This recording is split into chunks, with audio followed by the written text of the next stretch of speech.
సామాన్యుడి సమస్యలను ప్రభుత్వం దృష్టికి తీసుకెళ్లి ఆయా సమస్యల పరిష్కారం కోసం కృషి చేస్తున్న స్వతంత్ర న్యూస్ ఛానల్ మరింత అభివృద్ధి చెందాలని పుదుచ్చేరి ప్రభుత్వ ఢిల్లీ ప్రత్యేక ప్రతినిధి మాజీ మంత్రి మల్లాడి కృష్ణారావు ఆకాంక్షించారు. యానాంలో స్వతంత్ర న్యూస్ ఛానల్ క్యాలెండర్ను ఆయన ఆవిష్కరించారు. స్వతంత్ర న్యూస్ ఛానల్ ప్రారంభించిన తక్కువ కాలంలోనే ప్రజలకు చేరువైందని, ప్రజల సమస్యల పరిష్కారంలో వారధిగా వ్యవహరిస్తుందని కొనియాడారు. రాబోయే రోజుల్లో స్వతంత్ర న్యూస్ ఛానల్ మరింత అభివృద్ధి చెందాలని, ప్రజలకు మరిన్ని సేవలు అందించాలని ఆయన కోరారు. ఈ కార్యక్రమంలో స్వతంత్ర news channel staff reporter Naveen Raj, cameraman Sridhar, reporter Srinivas తదితరులు పాల్గొన్నారు. స్వతంత్ర న్యూస్ ఛానల్ అని చెప్పేసి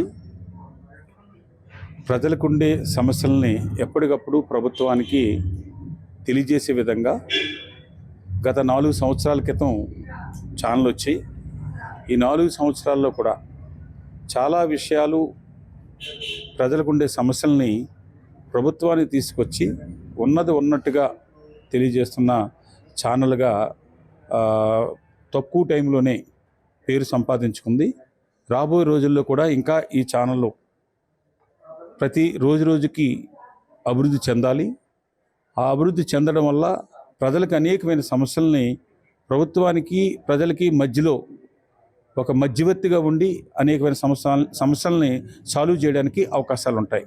ప్రత్యేకంగా ఈ సంస్థను నడుపుతున్న వారందరికీ కూడా, పనిచేస్తున్న వారికి, సంస్థని స్థాపించిన వారికి అందరికీ కూడా ప్రత్యేకమైన ధన్యవాదాలు. నూతన సంవత్సర శుభాకాంక్షలు, అడ్వాన్స్గా సంక్రాంతి శుభాకాంక్షలు.